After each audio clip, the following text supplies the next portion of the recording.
Where's the Goat Pin podcast creepypasta, you fucks?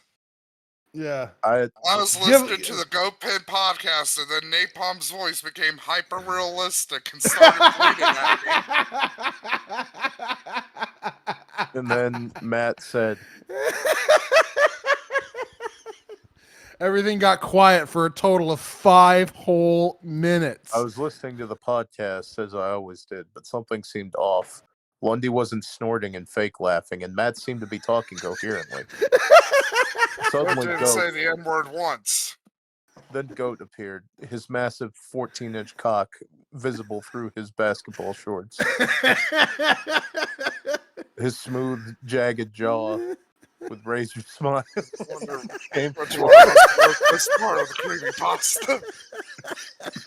I'll just imagine we're in like a fucking office and we're just looking at it's like, Goat, I think you're gonna need to rewrite your part of this. No, it's good. I'm not feeling it. I don't think this is that scary. It's like, no, keep going. It's like, Want to see something really he brought in his 2 girlfriends that he totally has sex with. Want to see something really scary? Goat said his 7-foot frame leaking pre-cum from every orifice and pore. Undulated in the night like a phallus at sunrise.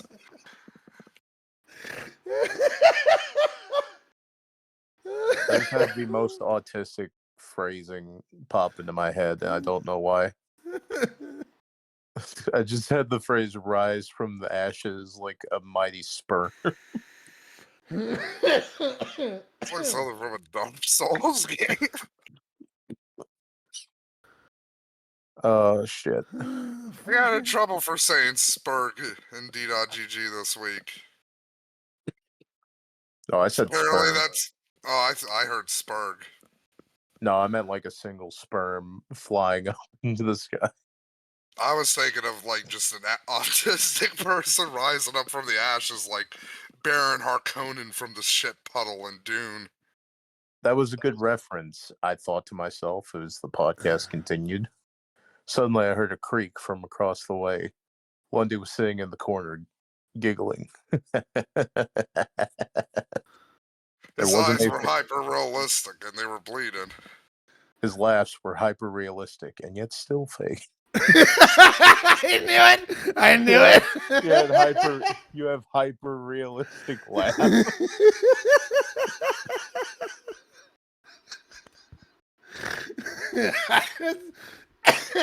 Oh, that's fucking beautiful. We need that. Somebody make a goddamn Goat Pen like a creepypasta. It's never imagine my role in the creepypasta would be like Groundskeeper Willie at the end of the episode where he's like Freddy. Like, and then Napalm just came up to my door and went boo at me for 5 minutes until he got bored and left. Yeah, we're dead. We're like killed in the computer. You see our corpses in red rooms, and then that's just like, all right, that's all I got. Bye.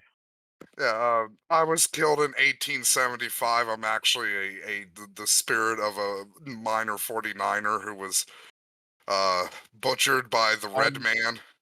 As you can see from my appearance, I'm one of the British whores that Jack the Ripper killed. Goodbye.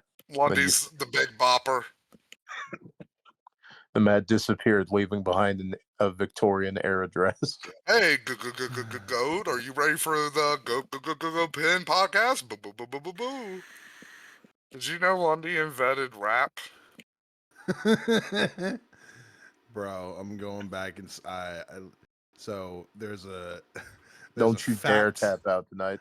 No, there's a fact about Jane, the killer, that says Jane is a lesbian married to a woman named Mary Vaughn.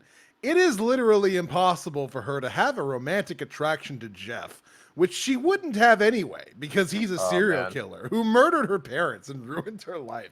And I'm just like sitting here like, damn. The author's I know we didn't get through the entirety of Jane the Killer because it was such a bummer.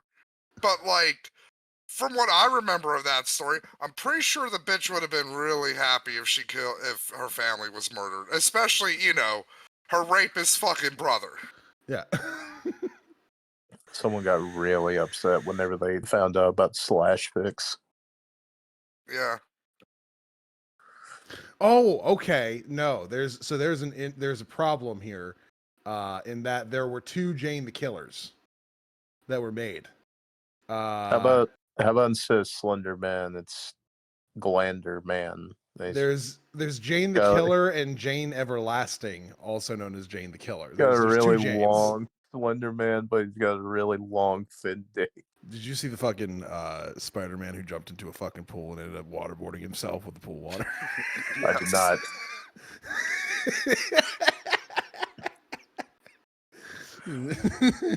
It's funny because immediately he's like, "Oh no!" He leaps into the water and then he gets up and then he's like, "Wait, I know I'm above the water, but I still feel water all over my face." And he's just like, and starts panicking, ripping at his fucking mask. Sorry, that argument with a shithead yesterday, Lundy, because he was like, "Did you know Spider-Man's a furry?" And it's like, shut the fuck up. One of his love interests is named Black Cat, and Like, motherfucker, you could have said Batman. True. Batman's more of a furry. Like, Spider-Man's not even dressed as a spider. He's dressed as Spiderweb. All right. I should probably actually read through this because there's a lot. It's good. So basically, November 2nd starts the first of several posts detailing our main character and Jim, who we met last time. Jim also being a person who worked on the show, watching the 2nd season of Happy Appy, with both of them being like, "Huh, I wonder why somebody made a 2nd season." Could it have been, I don't know, the weird fucking creepypasta monster man who's been killing everybody connected to the show? Judging from the names, we could only guess that Forensic made these, but who is he? I played Happy at the Fruit Olympics, since that was one of 2 episodes of season 1 that I didn't watch. It began with Happy Appy saying, damn, "Hey that would have been a kids!" perfect name for our podcast, the Fruit Olympics, wouldn't it? Oh, fuck, it would. Damn it. I went up to Forensic and I puffed up my coat to make myself look bigger, and I was like, "Get out of here, Forensic, you dumb animal! Shoot, get!" I went out to Forensic and I said, "You need to stop exploiting children and their feet, you weird fuck." And then You know what I don't get? And then You Forensic can't say gained it's not 400 because pounds. he's an American. Yeah. You know what I honestly don't get with the main character being a cop, and you can't say this because he's not an American. Mhm. Why doesn't his character have a gun? Because he's a detective, not a beat cop, Matt. I never used. He's a Russian detective, I'm assuming, and like, look, we know how they are, stern but fair. Yeah. And also, most of their jobs is just finding traitors, so they're not really like. It's not It's really. one of their my job. favorite clips from Wild Boys. If you remember Wild Boys, the don't. Jackass spinoff. They go to Russia one day, and Chris Pontius has a running joke of like the Russian police stern but fair, and then halfway through the episode, it just has a fucking scene where they just hear automatic gunfire in the distance in Moscow, and Chris Pontius is the Russian police stern but fair. Lundy's taken aback by that. His heart is broken as a diehard Chris Pontius fan. It's like, no, not Chris Pontius. He's the Not- party boy. Not the horse cum man. I'm an idiot. Anyways, Lundy, continue reading the dumb story also written by an idiot, but not me. Okay, I'll admit it. I wrote Happy Appy. This was a long con. It's Happy's at the Fruit Olympics. It begins with Happy Appy saying, "Hey kids, the Fruit Olympics begin today," and watches TV. It zooms on the television set and shows a recreation of the Olympic torch relay, but with fruit. After the torch holder, an apple, lights the Olympic flame. Two dudes sucking each other off, trying to hold the fucking torch in their ass. The games begin. It's a cheesy compilation of sports played in the Olympics, but with fruit. It reminded me of the circus episode's Act 1 scene, but visually a lot better. Happy turns to the camera and says, "Hey kids, the 2000 Olympics begin in a year. You should go see it." And the episode ends. When it ended, Jim told me that he actually remembered helping film the episode and even did a few of the puppets with Kevin Christensen and Tristan Dews. Happy in Space was next, and it was horrific. It starts out with Happy Appy sneaking into a space shuttle and turns to the camera and says, "Hey kids, your old pal Happy Appy is going to space today," and waits. The shuttle docks at a look-alike of the International Space Station. After all the astronauts leave, Happy sneaks out of the shuttle, starts floating, and he says, "Did you know that in outer space there is no gravity, meaning you float in midair?" He puts on a spacesuit and goes out of the ISS. I thought An he already astronaut. went out there. No, now he's outside of it. He was in the ISS. Now he's outside of it. An astronaut is working on a broken part of the station. Happy says, "In space, no one can hear you talk, or scream for that matter," and then stabs the astronaut. We see him they float have, off into space. microphones and shit in their spacesuits, right? Yeah. They're able to communicate with people. Even the Russians, you should know this. Your fucking dipshit cosmonauts figure this shit out. This is why we have so much audio recording of cosmonauts burning to death. Yeah. You ever listen to those? Some of the Those are best fucked. material that we ever got from the Cold War was the cosmonauts burning to death. After this, Happy goes back inside and finds that the shuttle is about to leave. Happy jumps into the space shuttle, and the space shuttle begins to enter the atmosphere. Happy then turns to the camera and says, "Hey kids, watch this magic trick," and then sets a man on fire. The shuttle then begins to catch on fire, which is exactly like the scene in Happy's trick. Happy literally did a pro gamer move. We see Happy give a death smile as the shuttle is engulfed in flames. Happy jumps out before he gets burned and lands in snow. He says, "Hey kids, one day you'll see something like this on TV." Behind him, the shuttle was breaking up into small pieces and the credits rolled. I played Happy meets the Roo Bears Camp. It starts with the intro, which is now an acoustic version of the intro. It begins with Happy walking in the playground with his injuries. He sees the green Roo Bear running around, and Happy says, "Hey, Mr. Teddy." A Bob Dylan acoustic, like, Happy was an apple, hurricane. Hey, Two angels from heaven cut down from the sky. Happy. brothers, you I bastard. know. Look, they literally made that to sound like a Bob Dylan song. Okay. I know. Look, I said I wasn't going to interrupt it, and I'm just like, oh yeah, blah blah blah blah blah blah blah blah blah blah blah blah. He sees the green Roo Bear running around, and Happy says, "Hey, Mr. Teddy," and the Roo Bear doesn't respond. Yeah, it's Happy Mr. says- Roo Bear. Yeah. They call me Mr. Roo Bear. Happy says, "Mr. Teddy, let's go find some kids to heal." And the Roo Bear nods its head. They hear crying from the swings. Happy and the Roo Bear walk over to a kid who hit his head on part of the swings that you sit on. Happy gets out some bandages and heals the kid. And then they hear a car ram into another. Happy turns around and sees a long limousine crashing into a van, which wasn't Happy's. A man exits the car and turns out to be the Aphex Twin himself. He starts doing the dance with the umbrella, but it was just stock footage from Window Licker hastily put together. Happy and Roo Bear. Window I'm lick. really glad. I'm glad Rubber Johnny was not out when this was written. Yeah. You think he would have tried to put He them together? 100% would have put Rubber Johnny into this. Rubber Johnny is Matt, you explain this one. I For explained people why. who don't know, Rubber Johnny is an Aphex Twin music video where the entire music video is like this weird hydrocephalic like cripple kid in a wheelchair with a Wheelchair. little dog just spazzing out the whole time. It's Isn't not a the real jo- kid. Isn't the joke supposed to be that they call him Rubber Johnny because he's the result of a failed condom or something like that? Yeah, something like that. So that, or like his dad broke the condom or something. Happy and the Roo Bear walk up to him, and Happy says, "Hey, who are you?" And Aphex says, "My name is Richard." Happy says, "Let's go find some children to heal." And Aphex says, "Sure." The rest of the episode is just them healing children who injure themselves on various parts of the playground. This is what I love most about the fucking show within the universe is just like there is no consent. Like Like last episode. Think about what we he just was- heard. Think about what we just fucking heard.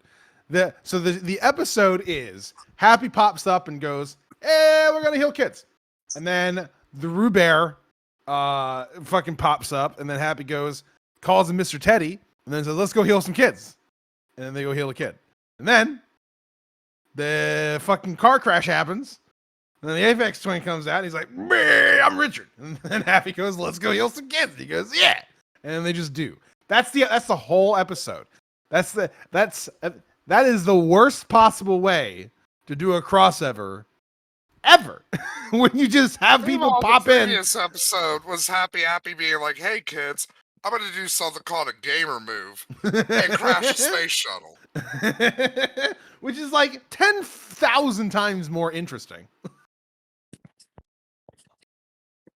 So how is fucking forensic getting fucking Aphex Twin to fucking do this at this point? I don't know.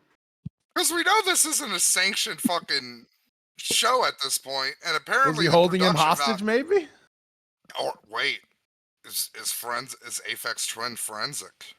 Ooh. Probably not, but ooh. No, he probably isn't. That would make some kind of dumb sense. No, it wouldn't. Fuck, it wouldn't. It would make no sense at all. You're right. I'm I fucking retract my statement. Every time I keep hearing Aphex Twin, I think it's Death Grips. I mean, they kind of have like a similar fan base and a similar vibe. R.I.P. my man MF Doom. Also, I love whenever the author takes some time to make fun of what they just wrote. I told Jim, why was the episode Happy and the Rue Bears if only the green one is present? He said that there would have been all three, but they didn't have enough money to get the others. No, I'm not even. We saw Camp Ah. Starts with the intro, which is a CSI-like intro featuring the main character, Happy, Napoleon, who could be forensic, and Danny from the TV movie. Why was the acoustic version used once? It starts with Happy driving his van saying, who's ready for the camping trip? With two girls in the passenger seats cheering. And after driving for a while, Happy parks the car, parks in the camp, sets the washcloth, and sits it next to the girls. After staring at the sky for a few seconds, the beach jock apple appears. Happy says, move it, ladies. And it's much clearer this time. Suddenly, some sort of quality shift happens. Happy's voice is different, the girls look different, and so did the bully. It was almost like another person picked up where Nick left off and did a horrible job at it. Anyway, the beach jock apple says, don't go to the beach. And Happy says, why? And the beach jock apple says, because I said so. And then pushes Happy out of the way. Happy decides to go up the trail to the beach when he finds a bunch of children playing on the beach and one poking at something out of the view with a stick. Turns to the object, which is Miranda's body. Happy screams, stop doing that! And brings out a knife. The next shot showed the girls still sitting on the washcloth when they hear children screaming. One of the girls says, what happened? And the other one says, let's go find out. The two girls go to the beach. But what they find are a bunch of children's bodies in one horrifying pile. On the top of the pile was a bloodstained Happy with a knife. He turns around with a death smile and says, hey girls, I have a present for you. Come over here. And they both walk over. And it goes to the same place with the washcloth. Morons. Now with both girls screaming. The episode ends with Happy dragging some children back to his van, driving off with this narration. And that, my friends, is how Camp Ah got its name, from Happy himself. Interestingly, there was a whisper during the credits of the episode. They were very brief. December 14th. We had no idea what the date meant. It was supposed to be related to the season of the show. I played the episode Happy and the Oranges. Starts off with the same intro. It's Happy, the day Happy the dancing. author's going to commit suicide. The episode must have taken place after Camp Ah, because we see Happy walking around the playground with children at play. Happy sees something to the right. He sees two puppets that were oranges on the bench. And Happy walks up to the bench and says, hey, who are you? And the orange says, where are the oranges? And then Happy says, well, I'm Happy. And the oranges scream and ran off. Happy shouts, every goddamn time. And then goes into his van. He then goes to the How orange's are house. the fucking other fruits more aware of what he is? He then goes to the orange's house in the middle of the night. The first orange is watching TV while the second orange is reading a book. The second orange says, "Hey, Oscar." And then he replies with, "What, Octavius?" And Octavius Orange asks, "Did you know that no words rhyme with orange?" Oscar Orange says, "Oh, really?" Octavius Orange finishes with, "Yeah. You know what? I'm going to bed. Running from Happy sure tired me out." And Oscar Orange nods. Are they and gay? It's like a continues Bert and to Ernie watch thing? TV.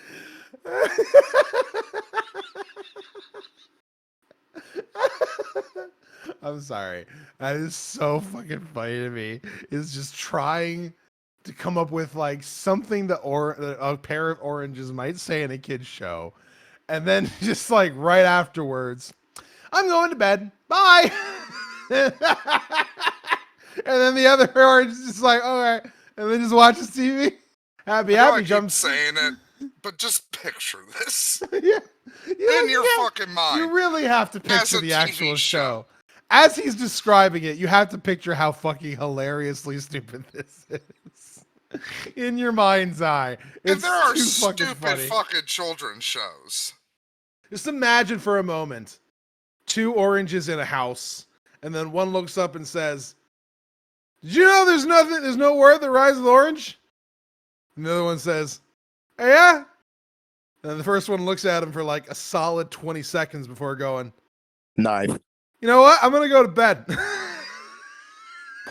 Alright, I'll keep watching TV then. And then that's just how it plays. Like, No one got my annoying orange reference. I heard you say knife. I heard you say knife as well. Ah, fuck, that's probably why you picked orange. Because annoying orange would have been starring up around this time. Happy Appy jumps onto the roof of their house with an orange peeler in his right hand. He whispers, "Hey kids, let's go skin some oranges." I don't know why, but that sounds pretty racist. Yeah, it does. Like he's doing a lynching for oranges. Yeah. Happy climbs down the ladder with where Octavius Orange is and peels I his guess skin. you can't compare these apples to oranges. After that, he puts Octavius care Orange if in a you- vice. I told my daughter, I don't care if you eat an orange. At least let it be a rich orange. That's all I ask. One of those basketball oranges. Fucking orange. I can't believe God, I the just Happy sex tape was really sad. I'm just imagining the Hulk Hogan sex tape, but it's fucking Happy. It's just an apple cucking his radio show friend. can't believe I just ate like a fucking fig. He starts turning the crank and making Octavius get squeezed. After that, Oscar Orange knocks on the door. Happy jumps to the ceiling. Where Oscar Orange opens the door and turns on the light, he sees Octavius Orange's body and screams. Happy then comes down from the ceiling and peels and vices him in the same way as Oscar Orange. And the episode ends. Yeah. Bubba the Love Plum. Shit, that's good.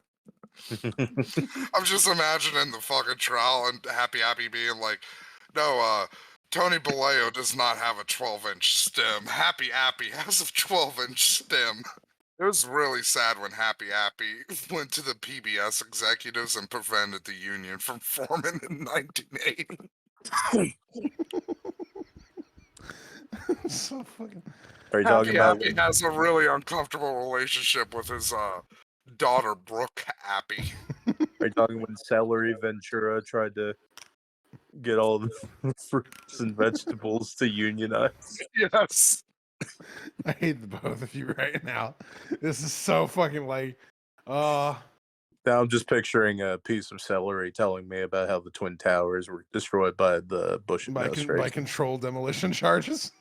I just want a celery with annoying orange face and eyes to just talk about thermite paint. Well, the thing about HARP is, My favorite episode of Jesse Ventura's conspiracy show is his 2012 episode because it was the season finale for one of the seasons, and he ends it with him at like a shoreline, and he says, "We'll see you next year for next season, or maybe we won't," and they just walks off. My favorite is the 9/11 one. Which one? The 9/11 one where he goes to the fucking hangar where they keep a lot of the 9/11 No, debris, they're in and there. he's just knocking on the door, like, "Open up! I'm former governor of Minnesota, Jesse Ventura. Was it Open Patricia up!" Neal? Another good one was the harp episode, because that one has some of the best comedic editing I've ever seen in anything ever, where, like, it's going into break where he's approaching the harp building. He's like, "This is where they do harp. We're gonna go in there and we're gonna investigate. We're gonna see what is up with harp." Then it cuts to commercials, comes back, and he's walking away from the building. He's like, "They wouldn't let us in." And if he still was doing the show when Comet Ping Pong was when Ping Pong Pizza was happening, that would have been amazing. Where's He's the very good. basement? Where's the child rape basement? It's not even just that, like the amount got, of like- QAnon fucking episodes that he would do. He's got Oh my dementia now, God. so it would make it way better. Yeah.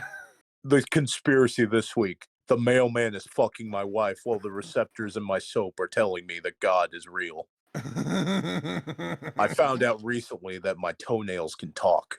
Oh, we should do a Jesse Ventura episode. We should. It's just 30 minutes of this. Yeah, just us being like, "God, Jesse Ventura is so fucking cool."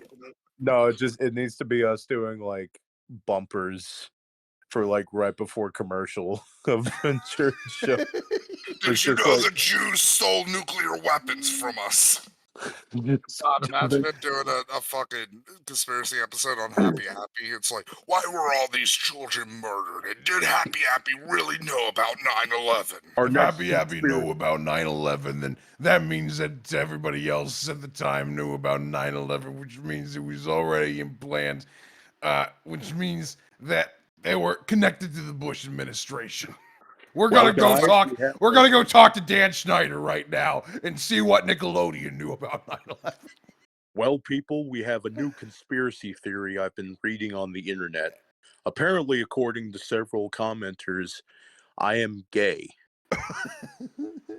We're gonna be asking several actual gay men what that means I and spoke whether or with- not I am. I spoke with my doctor earlier today. Well, as we can see from this,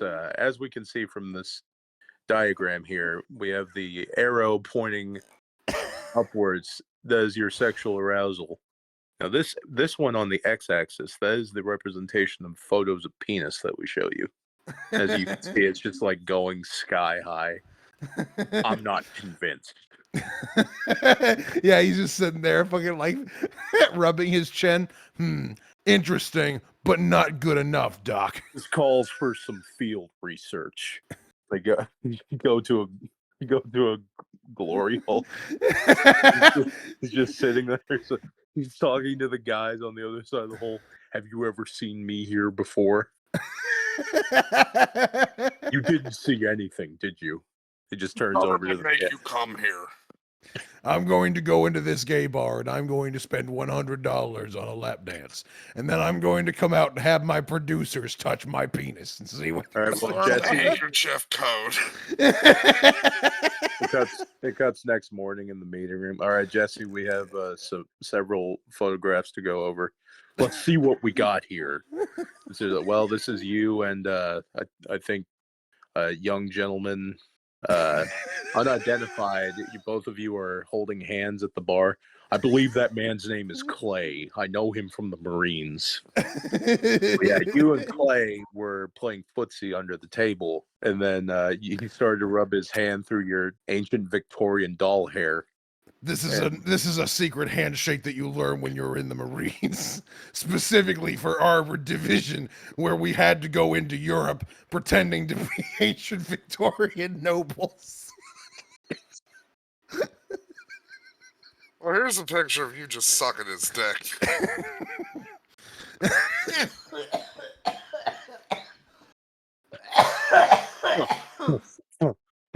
Oh, that's interesting. Have you? Well, I have a little bit It's of the a secret seal technique to get more oxygen. uh uh uh It's called tandem breathing. uh uh. Have you ever heard of a thing called kayfabe? I gotta go to the bathroom. Okay, cool. We can do some more of this then. Some of the information about me being gay seems possible or probable, according to certain experts. But we're gonna have to go a little bit further to see. He just cuts to him out at dinner with a guy. He's just in a park smoking meth, sucking dick like, I don't know. He's got fucking cum dripping from his fucking Him, mustache. Just like, him, it's him can't on a put my beach, finger on it.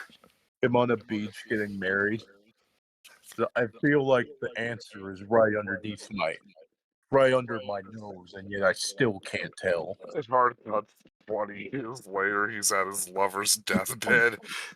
Their adopted children are all around him. He's like, I just don't know, but what I do know is you gave me a happy life, John. The secret is always out there. I guess we'll never know if I really am gay. Hulk Hogan, though, 100%. I need Jesse Ventura gay theory. Welcome back to season 40 of Jesse Ventura's Queer Theory. We still don't know. It's just an excuse for Jesse to go around the world to get fucked and sucked. Just Jesse Ventura. This one we're going over the documents as just an old collection of various wrestlers, and they're showing pictures. This time we're going to Fire Island. They're just showing him pictures of every other wrestler from the WWF. What about this one? Did you fuck him? He gets all blushed. It's like, a girl never kisses and tells. It's Are wearing you pumps. claiming to be a girl, Mr. Ventura? I was a Marine. I'm Jessica Ventura, and this is Jessica Ventura's trans. God, there's a way to Trans- fucking link gay Transpiracy. There's a way to link gay Jesse Ventura and transvestite Linkara Vietnamese prostitute, but I can't bridge it in my brain. He was a part of the undercover operation in Saigon. That's what that's how he knew he was gay, is like, I still miss my little Ling Ling. That's what I called him. I guess we'll never find out the answer on whether or not I'm gay. I think I have the answer to this query. Who said that? It's I, the bye bringer.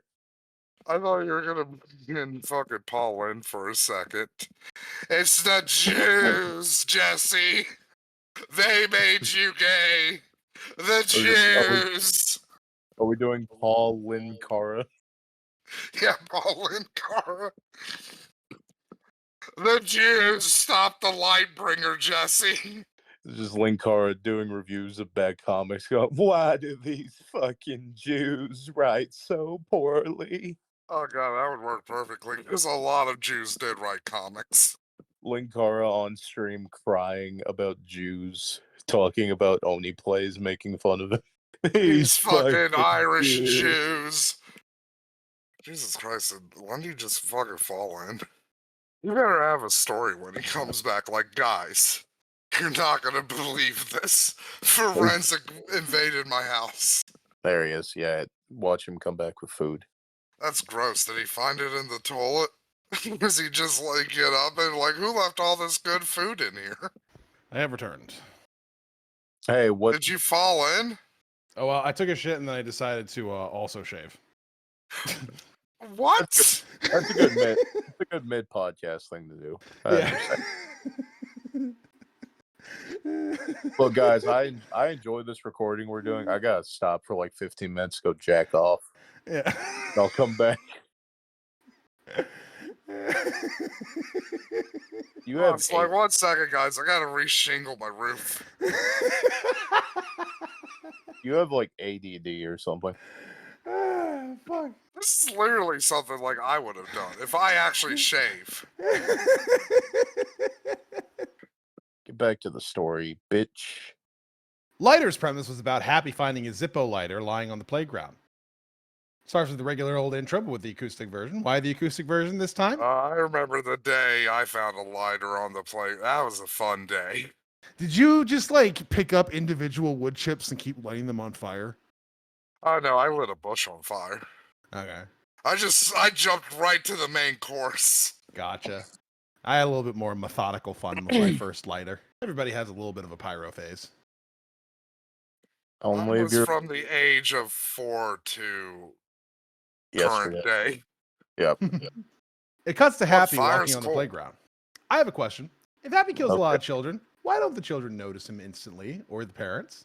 Happy stops and picks up a It's lighter. a television show with a reset in continuity, you dumbass, like Family Guy. Yeah. He says, "Hey kids, look what Happy found." It cuts to Happy turning on the lighter. He says, "Today we're going to learn about fire." We know what was most likely going to happen. Happy burns down houses and sets children on fire. Happy walks over to I a like how living even worm. the author's getting tired of his bullshit. Like, look, we all know what's gonna happen here. Happy walks over to a living worm. He exclaims, "Fire can badly hurt people, and in some cases kill them, like this worm." He set the worm on fire. And you can see its body turn to ashes. Happy says, "Magnifying glasses can also set small insects on fire," before walking over to a kid. The kid didn't recognize him, and Happy turned on a lighter and set the kid on fire. Well, I guess the author did call it. The kid tried to stop, drop, and roll, but it was too late. Happy said, "Let's go find a house to burn." And Happy walked over to the house on a boardwalk and burns it down. Is It's the there a fact that house it's- on a boardwalk? It's the fact. It's the fact that it's so matter of fact, and just where he's just like, "Let's go burn a person," and then he just burns a person. "Let's go burn a house." Then Yeah, he he just doesn't- burns a house. He doesn't really have a lot of subtlety. It's just, That's the main problem with Happy Appy, the lack of subtlety. yeah. The fire spreads and the entire boardwalk catches on fire. Yeah, that's kind of why they don't put fucking houses on boardwalks. Well, one of the reasons. The rest of the episode after that was Happy watching the place burn to the ground. At the end, he says in a cheerful voice, "That was fun. You know, we should just do that to make me proud." This leads to the Boardwalk Empire Happy Appy crossover where Nucky calls it a Jim- hit. Jim looks at me and says in a smug tone, "Sure, let's totally follow in Apple's words and burn shit down." Jim, fucking knowing better. I played Happy in the Blackberry, which is 2 minutes short of a normal episode of Happy Appy. It starts out with a giant angry blackberry puppet saying, "Hey, my name's Derry Berry, and I hate Happy Appy." Derry runs towards Happy, who's putting medical tapes and cotton on a kid's bloody gash near his wrist. Happy turns around holding scissors, and Derry accidentally runs into them. Happy says, "Remember, kids, always look where you're going, or you'll get a boo-boo." Derry pulls himself off the scissors and tries to eat Happy. Happy pushes him off, stabs Derry in the eye with a scalpel. Derry screams. Happy pulls the scalpel out, ripping Derry's eyeball out in the process.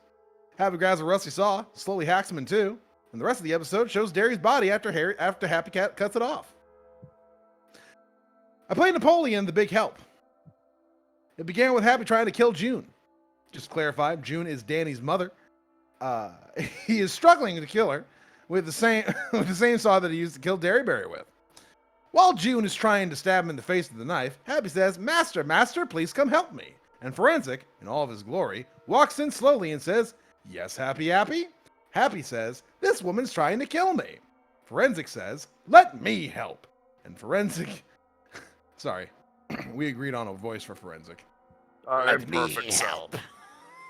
Yes. And Forensic stabs June in the back, weakening her. The rest of the episode was basically a snuff film. Recording on it, yeah, this episode was a snuff film. Recorded on a low-quality home Like camera, half of the episodes, which are also which are snuff just films, so they're- documentaries. Yeah, and then the other half are just, I guess, actual children episodes. Like, What Forensic did on camera to June was absolutely horrifying, so I'll be quick on what Forensic did to her. First, he cuts off her arms with a scimitar knife, slowly and painfully. please tell me you actually wrote it as scimitar. Scimitар. Perfect. After that, he proceeds to cut off her legs with the same cleaver and starts skinning her. After minutes of skinning, she dies. Forensic cheerfully says, "Oh no." He opens her guts out. He opens her guts out and starts eating them. After 20 hard to watch minutes, he finally stops. Thank God. After that horrifying scene, Danny from the TV comes in crying and sets Happy on fire. I'm just Right. imagining he comes in lackadaisical, just like as like a little kid, like an actual little kid cry. Just and then he like holds up like a torch to Happy. He burns and then he just leaves. Yeah. Forensic threatens to kill Danny. He runs off screen, and Forensic walks out with a scimitar knife. Finally, the Happy model melts, ending the episode. Jim's reaction was, and I quote, "What the hell was that?" I had the same reaction, but in a quieter voice. We had a lot of questions about this episode. Why was Forensic in it? Did Forensic make the episode? Did one of his friends, for that matter, did Forensic really make the episodes? I don't know, and we really didn't want to know. He didn't want to know. That's why you're watching. I then played Nuxic, What's the point of any of this then if you don't want to know? which was actually called Happy Goes Bonkers. Starts out with a girl forming Happy into his normal shape, but drops a garrote wire next to Happy. Happy grabs the wire and, off screen, cuts her throat open with it. After that, he says, "Hey kids, I'm going to kill Danny." The rest of the episode is Happy going around using disguises to try and kill Danny. They include the spacesuit from Happy in Space, the costume in Happy Goes to the Circus, and Octavia's orange and Dairyberry's skin. Somehow, Danny finds out that Happy's trying to kill him, and after the 5th attempt, Happy, like the title says, goes bonkers. He rants to the camera and how he never has his way. After 5 minutes of ranting, he stares at the camera motionlessly, and the episode ends. I said to Jim, Wait, motherfucker, you never have your way? Like, how many episodes have you just murdered children in? no, maybe he doesn't want to, Matt. He just has to. He doesn't get to do what he wants to do, which is finger paint. It I seems said like he wants to murder children. I said to Jim that we should watch the next third tomorrow, and so I left. The thing is, though, as I left, I swear I saw Forensic walking up the street, but it was so dark, could have been someone else. So I just Again, I just love how casual Forensic is in this. He's lost one arm. He's been hit by a car. He's just been set on still fire. living his best life. Yeah. And he's still just kind of like showing up at the fucking narrator's house, being like, "What's up, bitch?" Welcome to the second part of the Happy episode watching posts. This is November 3rd and 4th is just more episodes of Happy being described. That is all that is. Fuck me, dude. Yeah, There's like so I said long. last episode, this is the point where the author is just literally hate fucking us with creepypasta at this point. He's like, fuck you for thinking this is dumb. You think this is dumb now? Well, guess what? I can make it fucking 10 times worse. Here's an Happy episode. Fucking Forensic rapes a dead girl. Here's a Happy episode. He fucking plays Hitman in real life. Here's a Happy episode. Fucking It goes to the circus. Fuck you. Is this creepy yet? Is it creepy yet? Stop yelling at me.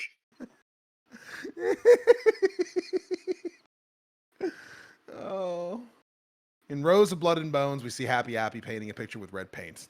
The picture is of a rose in a playground. It was innocent enough until we see Happy run out of paint, and then he says, "Damn it! Oh, whoops! Hey, kids, let's go find some red paint and white sticks."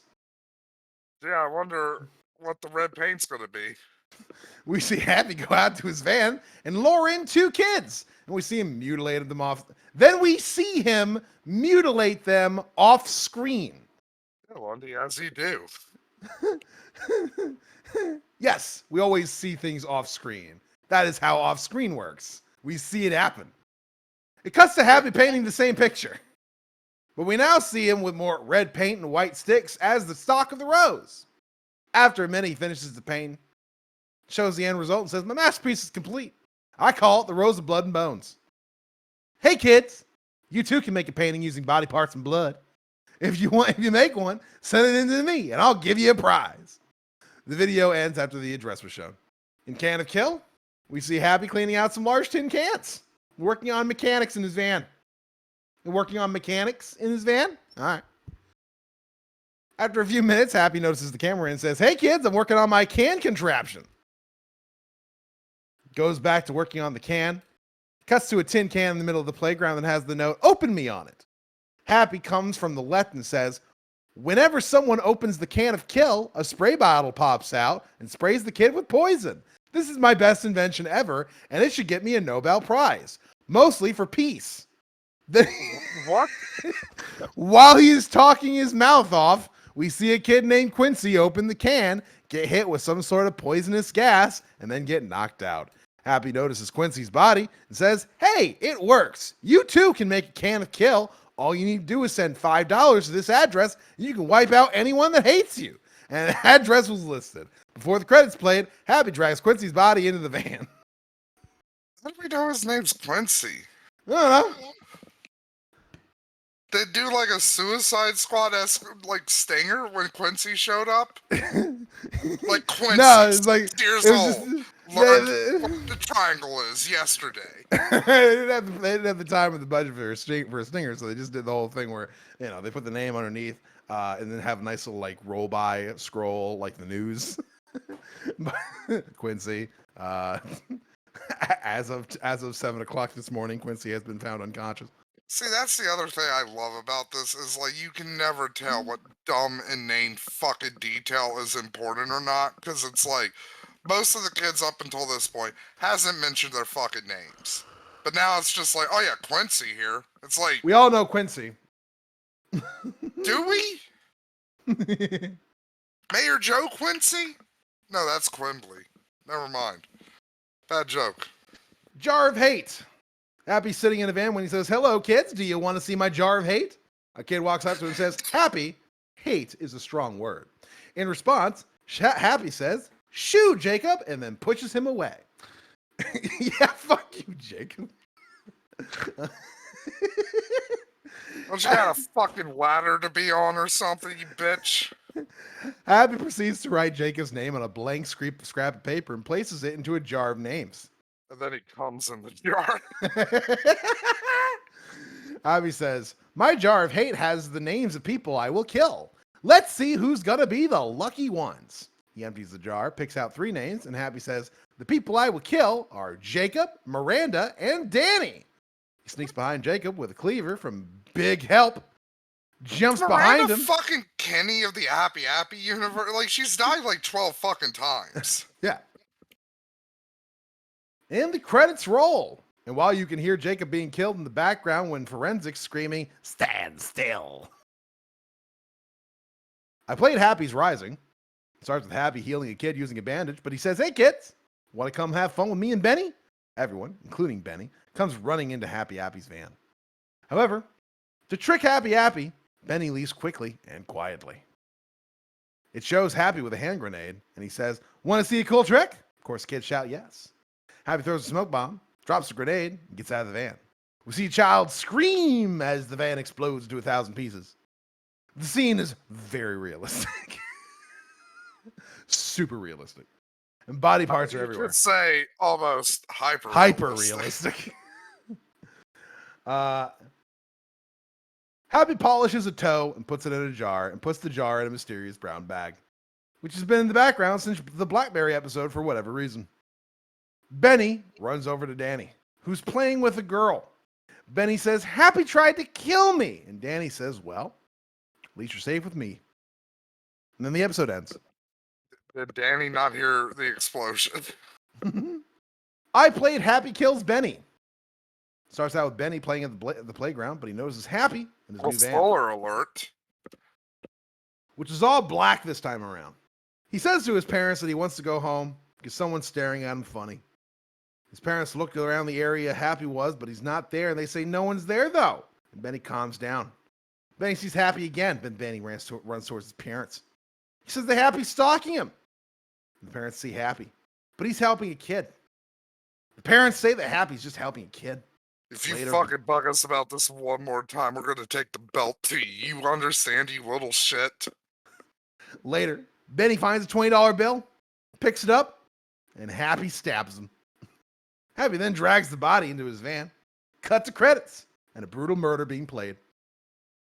I thought that would have been a lot more elaborate instead of just like, oh, $20 on the ground and stab this kid. He doesn't lure him anywhere. Doesn't like use it as some sort of like attempt at like accusing him of a crime so that his parents start yelling at him or psychologically torture him or something. Doesn't even kill the parents first. The fuck with the kid.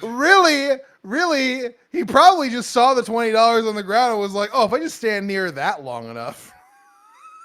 I'm sure Betty will come over and try and take it, and then I'll just stab him in the fucking funnier.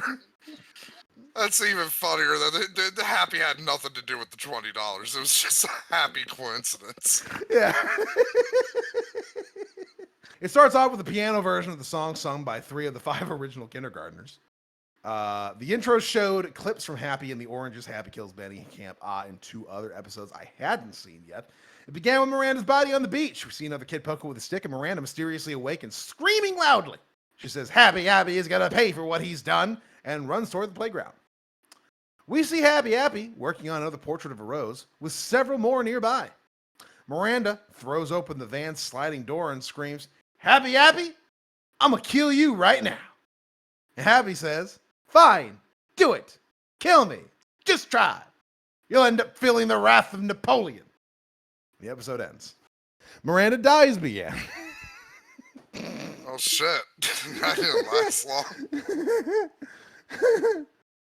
Miranda gets a knife and stabs Happy's arm.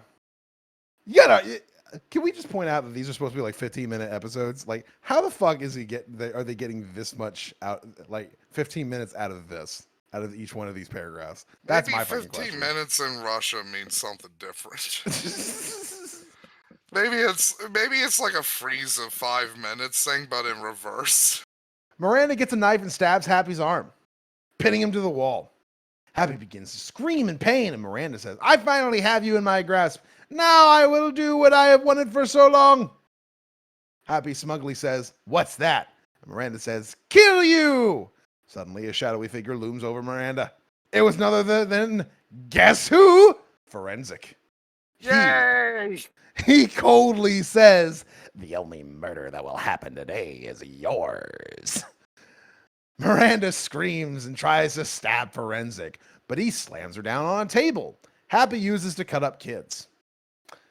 At this point, it's quite clear that whoever worked on this episode used an obvious stunt double for Miranda, as her skin and hair were darker. Forensic brings out the scimitar knife and begins cutting her open. She screams in horror, and as soon as she screams, he's irritated. Stop her screaming, Forensic gets a random piece of wood on the floor and shoves it in her mouth. Forensic then opens her up, starts cutting her organs out and eating parts of them in the progress. By this point, Jim has turned off the TV and has decided to take a break. I mean, we really had to. A few hours later, he went back to the video, and we were greeted by more sickening scenes, which I can describe briefly. But in a nutshell, there's cannibalism, necrophilia, limb dismemberment, and skinning. It says yeah after that. Now it brings in the necrophilia. Yeah, now he brings in the necrophilia. As if it wasn't implied before. I mean, come on. Yeah. After that, Forensic turns to the camera, smiling, holding a chunk of Miranda's brain. The episode ends. And that's it. Jim and I can't do any more episodes. From here, they're going to get more fucking sickening. I can't do it. And yet, I feel some strange wish to watch the rest. All right, we'll watch the rest tomorrow. Again, like a human goldfish, this guy. But after that, I'm destroying the DVD. Oh, man. This one's, oh my God, man. It's just so fucking long, man. Well, we're almost done. We just gotta power through it. You say that, but we're not, bro. Oh my God. November 4th is as big as everything that I've read so far. Look, think about this, Lundy. You're gonna sleep really good after we finish this. You know what? How about this, Lundy? How about we skip over the last couple of episode recaps, except for the final one? Because let's be honest, the episodes are just going to be the same thing. Happy Appy does something creepy, murders children, rinse, repeat. Yeah. I guess we could skip to the epilogue of the Happy Appy episodes. I really want us to get to the final fight with Forensic and Jism. Finally, I played the epilogue. We're skipping ahead a bit. Starts out with someone playing Gloomy Sunday by Rezo Stress. While it shows clips from all the episodes and its intro, minus the snuff ones, albeit in black and white. It cuts to a man typing on a typewriter on his desk with a crushed Appy by its side. The paper the man's typing on seems to be about Happy Appy. A subtitle appears that says, portrayed by an actor. A narrator talks over this scene. It looks like the evil rampage of Happy Appy has come to a close. Although he had died, his unfortunate impact on the world lives on. It really does. The many people who died on that show did it so the sick man who directed the show could see his true vision. A snuff TV show. Where the director is, I have no idea. But I think everybody would like to think he died in a gruesome way.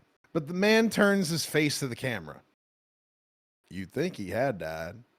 But although Happy is long dead, the director lives on. And somewhere in the world, he's making a private home movies, which continue the horrible story of Happy Appy. But you might be wondering one thing. Why did Happy Appy go so bad? We might never know until the director comes out and reveals why he made Happy kill all those people. You just said it. He wanted to make a fucking snuff TV show. We see the director slowly fix Happy's puppet with a clay model of utensils. Somewhere in the world, the director is slowly rebuilding Happy's clay model, damaged in the series finale of Happy Appy. And if the director rebuilds Happy's clay model, who knows who might be killed next? It could be a celebrity's child, could be the president's child, could be any child.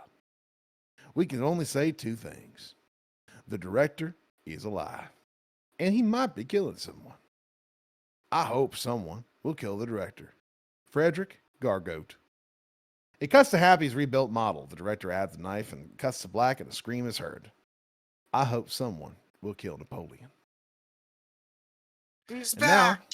The man behind the mask. And he's back.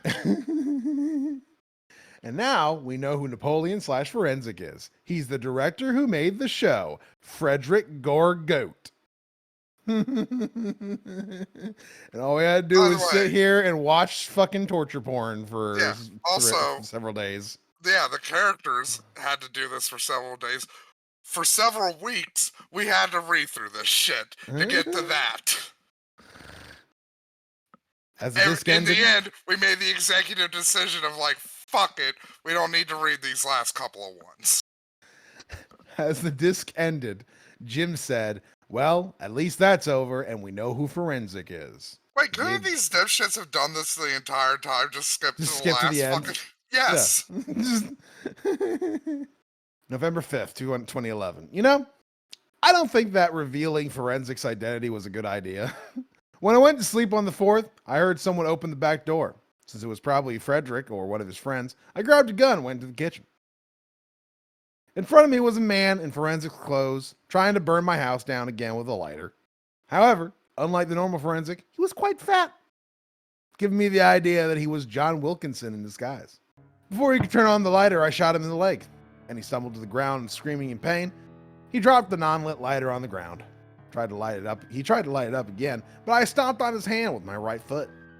With his free hand, he tried to slash my Achilles heel with a knife, but I kicked the knife out of his hand with my left foot. I grabbed the knife and held it to his throat. Music is playing right now. Duel of Fates. Yeah.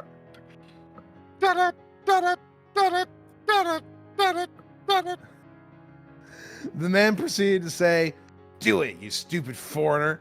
End my life, and you'll fear Frederick so much that you'll piss your pants at the thought of him.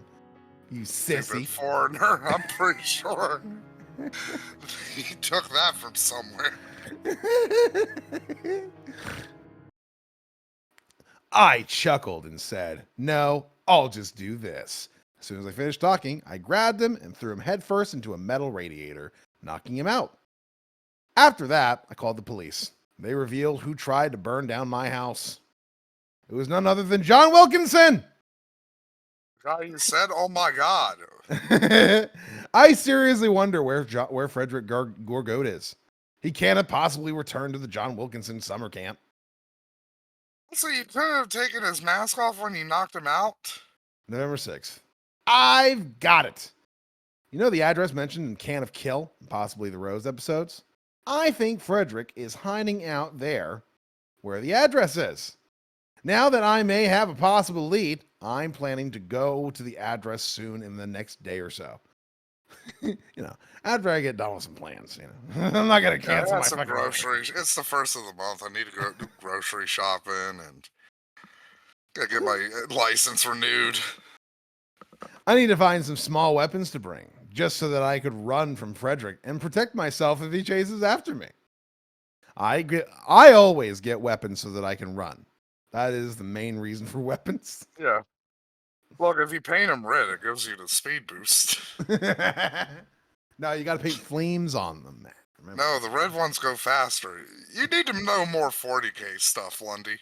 No, that's God damn it, Matt. That is a 40K thing. When you paint flames on something, it makes it faster. No, in 40K, red things go faster. No, the orcs think that fire makes things go faster. So when you paint fire on red makes things go faster. God damn it, Matt. Okay, people in the comments, who's right, Matt or me? That's me. You're November 7th. Like, I comment on the videos, motherfucker, so guess whose comments are going to agree with? I'll comment on this one. So there you go. You'll forget. No, I won't. I'm writing it down right now. I don't have to write it down because Goat's going to add us when it's uploaded anyway. Yeah, but you'll forget you'll forget about this. You're going to go to sleep immediately after this. No. I've played you, bitch. I'm definitely going to see, and I'm definitely going to remember. That's what's going to happen. November 7th, 2011. Oh, shit. Oh, shit. Oh, shit. Oh, shit. Today, I found out that Mr. Oscar Matthewson died. Now, normally I would post on the blog of the deaths of people if they worked on Happy Appy. This man didn't. In fact, he was a big fan of the blog and would ask questions by email. I'm going to stop Frederick now. He was the one guy who unironically liked this creepypasta. He was also severely mentally retarded. Yeah. I like it when the apple goes boo and kills the kid. I'm horrified that Frederick is starting to kill fans of the blog. When he's done with my fans, he'll go for me next, and that isn't going to happen. Do you think Forensic would like us since we're just ripping into this guy if this was real? Probably. He probably. Forensic would be like, you know, based. these guys are pretty cool. He'd probably say we're based. I think subscribe. Forensic would fucking. I think he would raise a fist in solidarity with us. You would really like Dinko Chan episodes. November 9th. This post will be the last post of the blog. That's a lie.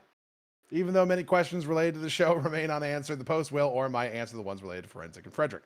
First, I'm going to talk about the trip to the address and what happened. Since I live in the suburbs of Aberdeen, Washington, and the address was near Alma, Colorado, I chose to take a car ride, and I took some things with me. The first thing I took was a photo of Frederick Gorgote, and for when Forensic I find is actually him. I also took some weapons, like the knife and the pistol. After driving for almost 23 hours, I reached Alma, Colorado. The address, which I will not tell for the people's safety, was over 5 miles out of Alma. I drove over to the address, and there it was. It was a fancy abandoned house, sort of like the one in Happy Rots in Hell. In fact, it was the same house, albeit with a spray-painted sign that said Happy Appy Fun House, with 4 exclamation points. I don't know why the house was rebuilt, though. To make sure Frederick didn't trap the front door, I peeked inside. Sure enough, there was a shotgun trap using a Winchester. I tried to sneak in the window, but Frederick locked the window, so I had no choice but to break the window. Climbed in, making sure not to cut myself in the glass. After that, I disarmed the Winchester trap, took the shotgun. The house was completely abandoned, and all lights were off, save for the one where the room where the window was. I looked for the light switch, but I was distracted by the fact that parts of the floor were wet. This meant one of two things. Either a water leakage had happened, or there was blood on the floor. I ran to the light Blood switch. on the floor, glass on the also floor. I ran to the light switch and tried to turn the light on. However, it didn't work. So I headed for the circuit breaker. Soon enough, the circuit breaker only had one switch that was on. I turned on every switch, which made nearly every light in the house turn on. Went back to the staircase room and found the light back on. Turned the light back on. As I guessed, there was some blood on the carpet and the floor of the staircase room. I said, "Hey, Forensic, I know you're here, and I turned the power on in every room in this house. You can't hide in the shadows." There was no response, which I knew was going to happen. I shouted, "Hey, Frederick Gargote! Gorgote! I know you're forensic!" Dick move. Dead naming him like that, Yeah. yeah. And no response. Since there were no response, I explored the house a little bit more. From the staircase home and living room was the right, with the kitchen was on the left. Since I was closer to the right than the left, I explored the living room first. It looked like it had been abandoned since the 1950s.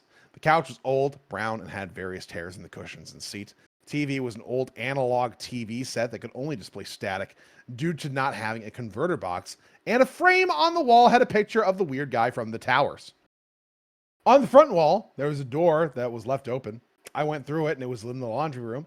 I looked at the regular laundry room at first with washing machines and laundry baskets. However, some pieces of the clothing in the laundry baskets were stained with blood. Holy fuck! Forensic actually gives enough of a shit about his personal appearance to do his laundry. He's not just like, just gonna wear something bloodstained. That's what an animal would do. Just remember, Lundy, we're actually for realsy in the final stretch. I know. Because this is the actual final fight that I've been waiting for, because it's so fucking stupid. Over the laundry baskets was framed photograph of Frederick as Napoleon hanging out with Appy. Other than a door to the right side that leads outside, there was nowhere to go. I went to the laundry room and went into the kitchen, and I wish I hadn't. The kitchen was just as run down as the living room, but it was probably worse. There were countertops, dishwashers, and an oven, which had been rusted up. On them, however, was rotted meat infested with maggots. The stench was unbearable, so I quickly ran out of the kitchen and into the dining room, not noticing anything else other than the rotten meat. As I entered the dining room, I noticed that there were more maggot-infested rotten meat. So I ran to the next room over, which was the hallway, and looked at what the dining room had in it. There were various chairs, all of which were pulled out. Other than that, it looked like a run-down dining room with rotted meat. A lot of rotting meat. It's not. Forensic does not keep a clean Forensic house. has killed a lot of people. He can get a fucking cooler. Jesus, get a freezer. Look, maybe he likes his meat ripe. That's disgusting. That's just nasty. Look, you think meat's disgusting I thought in better general. of forensic. I'm not gonna lie. Oh, the child murder and necrophiliac you're disappointed in because he's a meat eater. Yes. Typical vegan. The hallway was nothing special, to be honest, and led nowhere. At the end of the hallway, near the laundry room, it looked like someone had piled up a bunch of wood to block off an entry to the hallway. After dashing through the dining room and the kitchen, avoiding the smell, and accidentally knocking a chair over, it was time to go upstairs. It was the only place I could go. He's doing the backwards a la carte dash from Castlevania Symphony of the Night for some reason. Yeah. As I was walking up, though, I had a feeling that someone was watching me. I turned around and no one was there. Finally, went up the stairs and tried to decide where to go. The left hallway or the right. And then suddenly I heard an all too familiar voice. "Hey, Garrison, guess who?"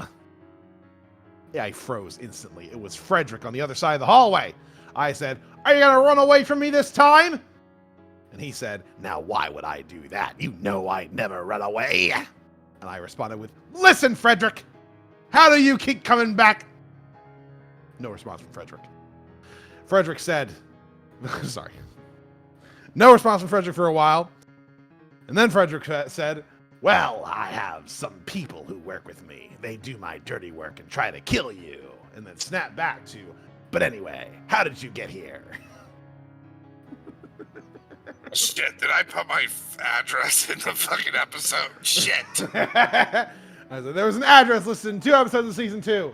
And I went to whatever was there, and Frederick said, "It looks like I shouldn't have done that." You literally did the joke you just said. Fucking 10 out of 10 perfect no notes. Well, shit.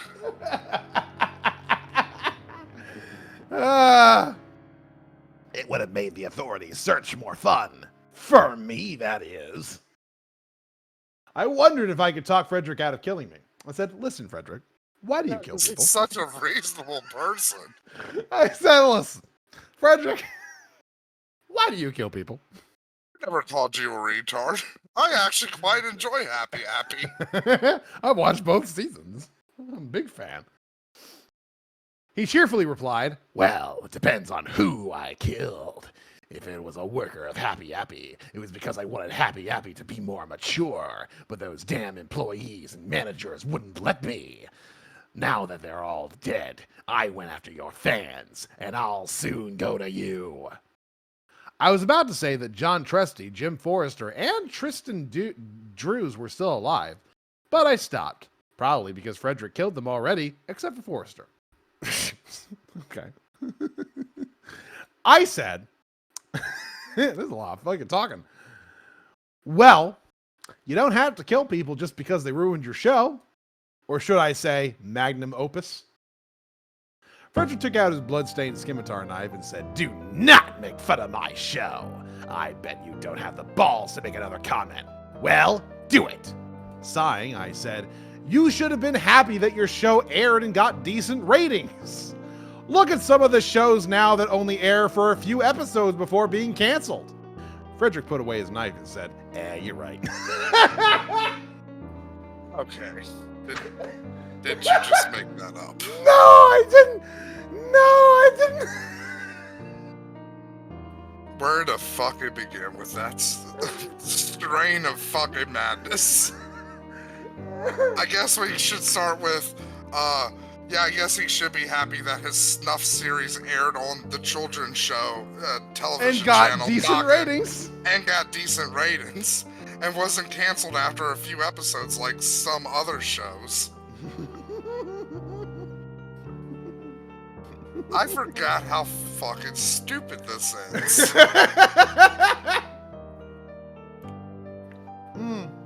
I was so caught up in the stupid action, I forgot about all the stupid talking. I should have been more happy about my show. I was relieved to have finally corrected Frederick.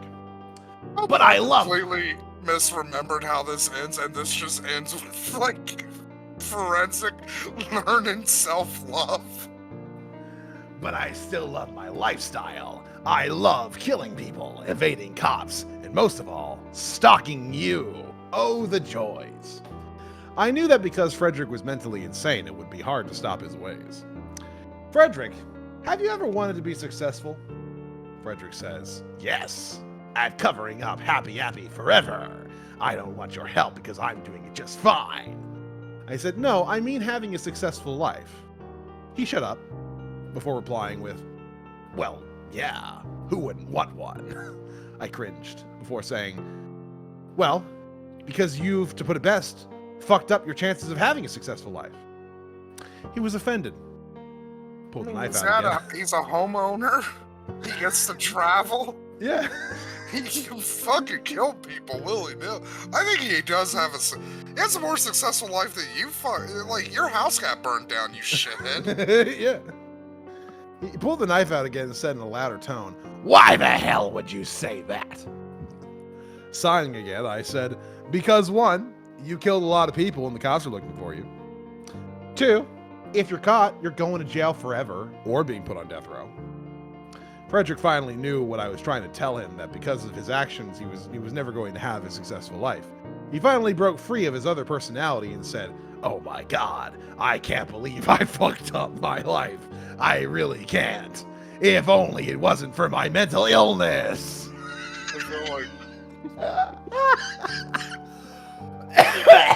I feel like Forensic right now is that's the writer talking to him. I'm just like, why did I waste all these months writing this shit?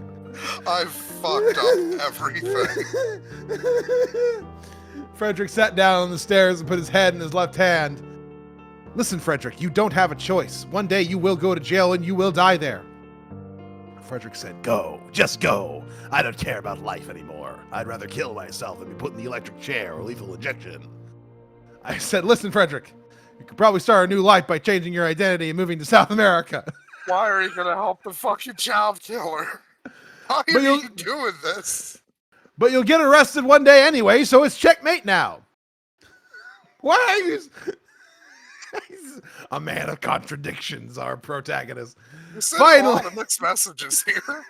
Finally, he said, "Listen, before I kill myself, I want to show you my true face." I said, sure. And Frederick took off his mask. I saw a skinny, pale face with various scars and hair that was ripped out at random spots. It was none other than Frederick. Frederick said, "Well, Garrison, it looks like it's time to go. I'm sorry for killing everyone related to Appy. I'm now going to make the survivors' world a lot safer." He got his scimitar knife out. Old dumb, ain't I? He jammed it in his throat, effectively killing himself. I felt depressed that I couldn't save Frederick from his mental illness. I checked his body for anything related to him. In his jacket, I found some interesting things. I found a couple of knives with dried blood on them and a folded sheet of paper. Reading it, I found out that 9 people had worked for Frederick. After taking the paper and the gas mask, I left the house and went to my car to go back home, but leaving my shotgun, katana, and knife behind. Hey, where did he get the fucking katana? I don't know.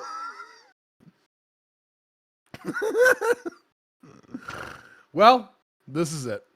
I can't believe I have to stop posting on the blog, but I must stop posting on Appy because I pretty much did everything related to the show. I watched seasons 1 and 2, killed the show's insane director. He killed himself. Fuck you. You don't get the credit. Yeah, you don't get the credit. Forensic did the baller move of being like, "You're too lame to kill me." And he even went to the studios where it was filmed. However, that does not mean the search for answers is over. If you look hard enough, you can find the answers to the unexplained questions that relate to Appy. What fucking unexplained questions are there? Fuck at you. This point? Fuck you pretending that you put hints in here for anything. Fuck you. Yeah. We read this shit. Now, you might be wondering 2 things. What will I do? And what will I regret when I quit posting on Appy? Well, I will actually open up another blog, which will be short-lived, that talks about Fright House Screamers. Remember that?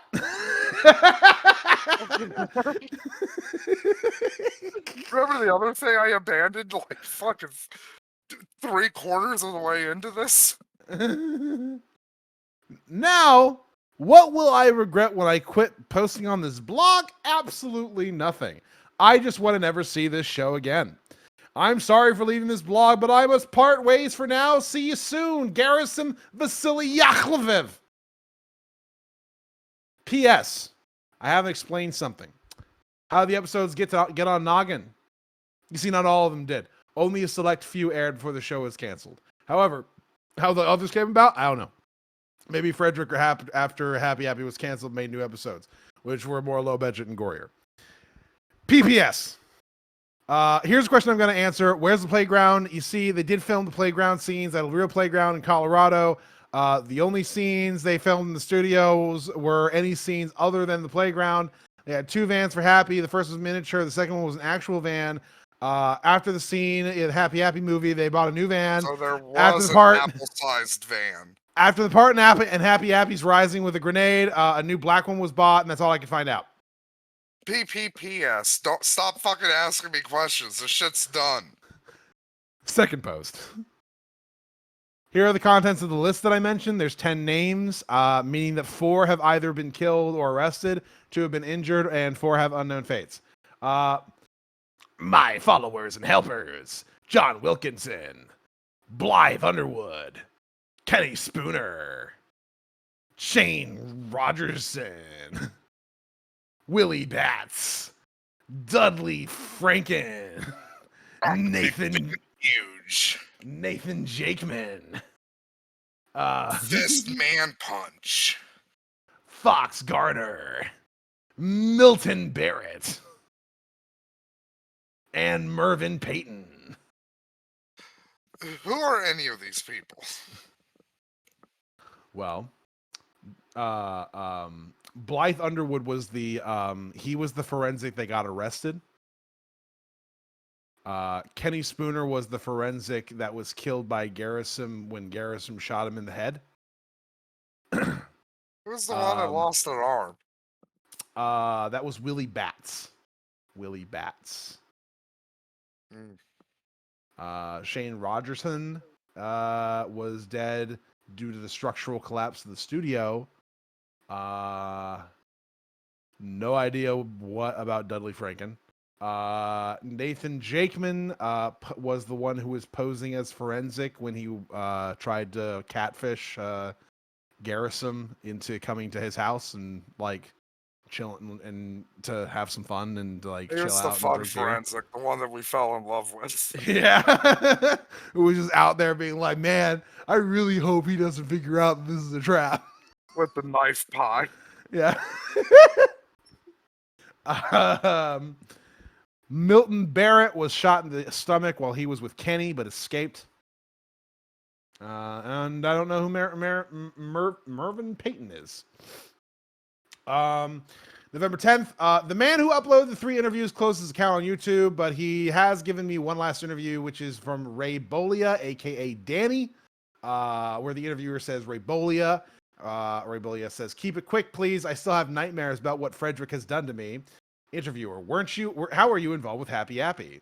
Ray, well, it all started in a town called Alma, Colorado. I was living there peacefully until one day when I was kidnapped by Frederick.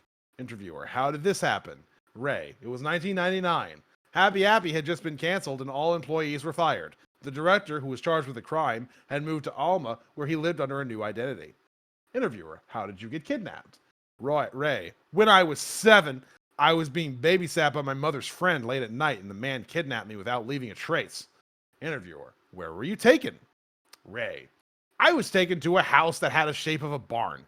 It had tinted windows, 3 floors, and a cellar. It was also dark blue. There, Frederick filmed more episodes of the show.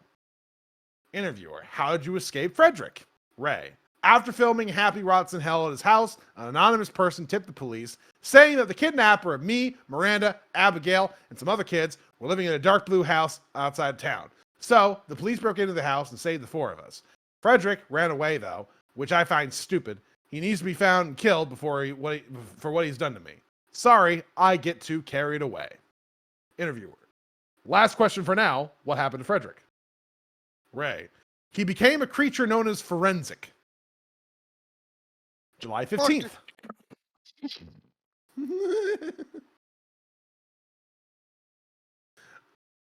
July 15th. As soon as you've seen this post, you're now either asking this or you're about to comment with something like this. Where the hell have you been? Well, the easiest answer I can say to that is I basically decided to stop caring about Happy Appy. 2 reasons why. The first is that some members of Frederick's group, to put it in simple terms, are still seeking revenge. And the second is that there's nothing left to say about the show anymore. During the time I was gone, I went back to my family in Perm, Russia, and sometime later this month, my younger brother, Vladimir, is coming over to visit. Just a month ago, I got a job, meaning I have even less time to pose. I thought you already had a job as a detective. Also, during the time that I was gone, only one Happy Appy employee died, which is amazing. Considering that, at the very least, 5 to 7 employees died a year before I began research in 2011. Yeah. There was only like two left and 1 died, so, that's pretty good. Said employee was Joanne Broop, who you may remember as one of the producers during the real Happy Appy movie. She was actually a post-production editor for the show, but she only worked on Happy's vacation and Nate Needs Help. The interesting thing is how she died.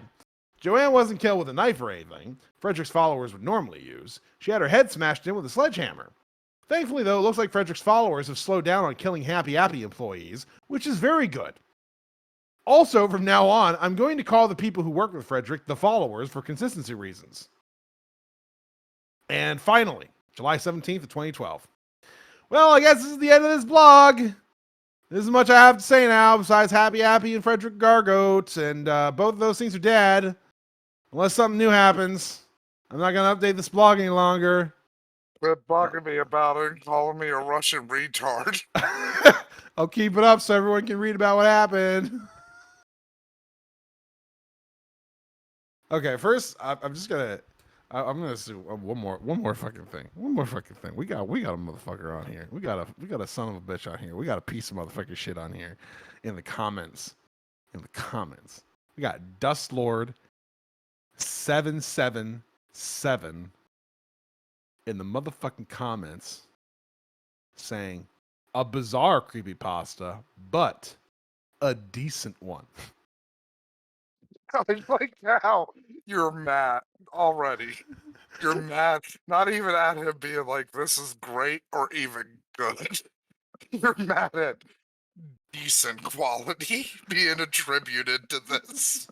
We got another motherfucker, another piece of fucking human garbage out here. Van to Black Spectralon.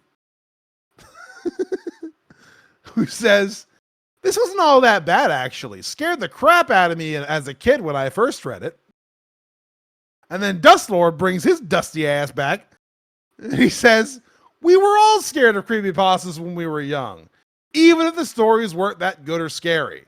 This one is decent, though. Dust Lord. Are you the author? Dust Lord.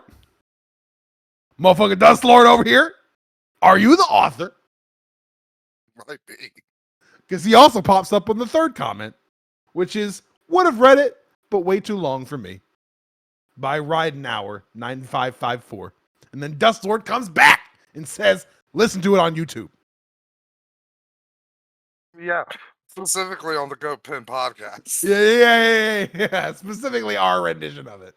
That's the best way to listen to this story. This is the dumbest fucking shit I've ever heard in my life. Anyway, go. Are you asleep over there? Yeah, he is.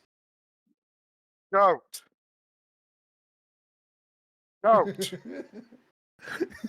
I love that every time you say his name, we just hear his fucking heavy breathing, so it just sounds like he's huffing at you. Yeah. I like how we were razzing you for falling asleep. Yeah. Goat's the one Yeah, that Goat's over does- here like, Lundy's gonna fucking fall asleep. He's gonna sit there being like, I'm so tired, I can't do Oh it. man, it's gonna be so funny when he has to fucking edit this, and there's just like 2 hours at the end after we fucking leave. Yeah. Because I don't know how to fucking get rid of Craig. You don't know how to fucking get rid of Craig, so he's just gonna sit here. Since he's the one that brought him in. Yeah. He's gonna have to figure it out. Yeah. So, Lundy, I was gonna ask Goat this as well, like what his final thoughts on all of this is. So, what do you think of Happy Appy? I think it's an absolute piece of fucking dog shit, is what I think. I think it could have been a way worse, and I think it could have been way better. But either way, I fucking hated every second of having to read this piece of fucking flaming garbage. I hate it. It's not true. You didn't hate every second. There was the forensic parts. Well, I got to do the voice, yeah. Like forensic was fun. The fact that he just like goes, the fact that he beats him at the end by just saying forensic murder is wrong. It's just like, oh Also, shit, you're right. forensic, you're gonna go to jail. Shit. Forensic. You had a show that got aired on Noggin. I mean, that's pretty good. Also, murder is Forensic, wrong, they- and you're like, gonna go to jail. Nickelodeon literally let Forensic. Nickelodeon literally lets fucking Dan Snyder rape children. Those he are could our have had a main points. successful career. Those are our main debate points that our author puts forward to Forensic, which is A, at least you got a show. B, you kill people. That's not good. And 3, the police are going to arrest you eventually. And then Forensic looked at him and went, man, fuck, you right. And then killed himself. Like, what I feel like the Forensic, at least you had a show part, again, is a metatextual comment on like, well, at least I wrote something, you fucks in the comments. I think You you're right. keep calling me the Russian retard. I think you're right, especially because it's inconsistent. Because as he points out, like only like maybe 2 to 3 episodes were supposedly actually aired, and the rest was called canceled. So, like he's not even correct by his own fucking metrics. Like he's just wrong. Fuck, that was so dumb. It is, like I said, I don't remember which episode I said. It's like I said, this isn't the worst creepypasta in terms of like bad writing or dumb fucking premise or whatever. But it is definitely probably the dumbest. It's very, very, very fucking stupid. Oh man, I can't think of another one that comes this close. It's just so funny because you could just watch it. You can read it and just feel and know which points were meant to be like direct responses to comments, which points were like him venting, which points were him just like making shit up to answer questions that he didn't realize that he left open. Like just him dropping plot points. Yeah, just dropping entire plot points. Like it's fucking nuts. Like, and just the fact that you can just like see him do it is crazy. And him getting more and more frustrated until the point where he is like, again, I think I made the reference of like the Patton Oswalt stage magician bit where he's just like, yeah, this guy was like just hate fucking people with magic. But in this case, it's hate fucking people with creepypasta. Yes. Literally just like, because I guarantee you that those last batch of episodes were written in the way they were because people were like, you know, you skim over a lot of the details. And then he's just like, okay, well, here's like fucking a fuck ton more episodes. Abby gets fucking mad and he kills this guy, and then he fucking goes to get this guy, and then he kills that guy, and then he fucking goes, and then he fucking leaves. Credit ends. Blah, fuck you. Fucking, here's another one. It's just Happy paints a picture with blood. Fuck you.